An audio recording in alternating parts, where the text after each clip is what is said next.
एकनाथ शिंदे जयचंद झाला नसता तर या भाजपच्या जरी 100 पिढ्या उतरल्या असत्या तरी मुंबईचा महापौर हा भाजपचा कधीच झाला नसता, असे एक खळबळजनक वक्तव्य शिवसेना उभाट्या गटाचे नेते संजय राऊत यांनी महानगरपालिका निकालानंतर काढले होते.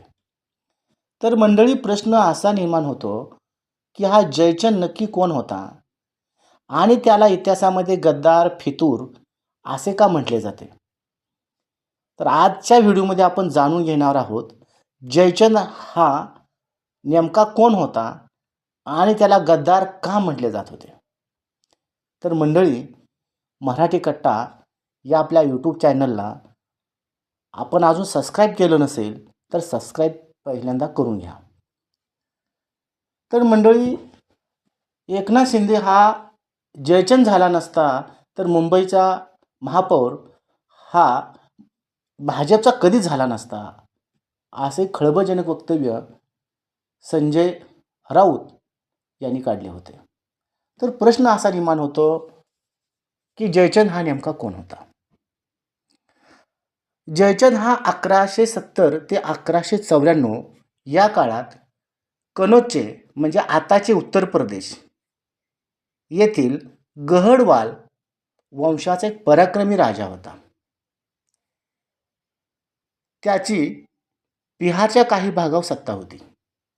पृथ्वीराज चव्हाण यांचा तो समकालीन होता आणि त्यांच्यामध्ये संघर्ष होता, तो म्हणजे सत्तेसाठी संघर्ष होता, दिल्लीच्या सत्तेसाठी संघर्ष होता.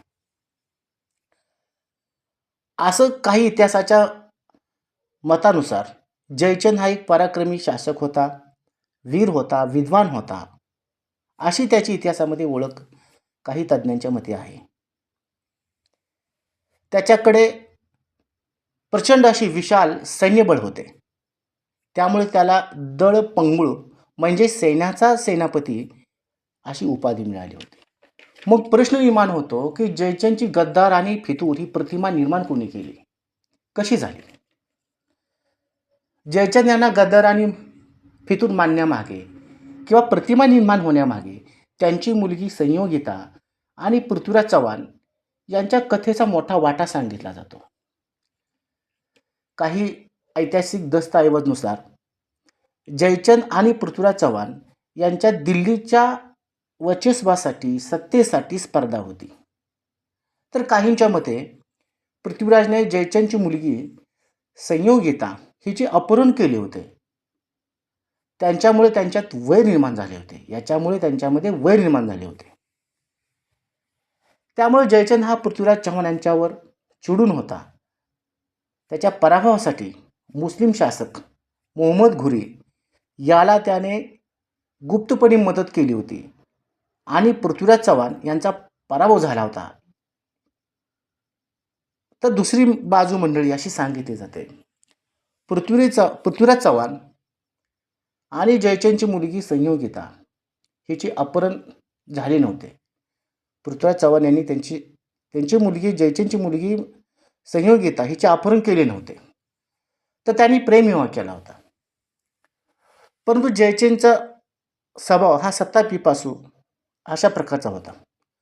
त्याला पृथ्वीराज चव्हाणचे राज्य हवे होते, दिल्लीवर वर्चस्व हवे होते, म्हणून त्याचा पराभव करण्यासाठी मोहम्मद घुरीला तो फितूर झाला आणि पृथ्वीराज चव्हाणचा पराभव केला.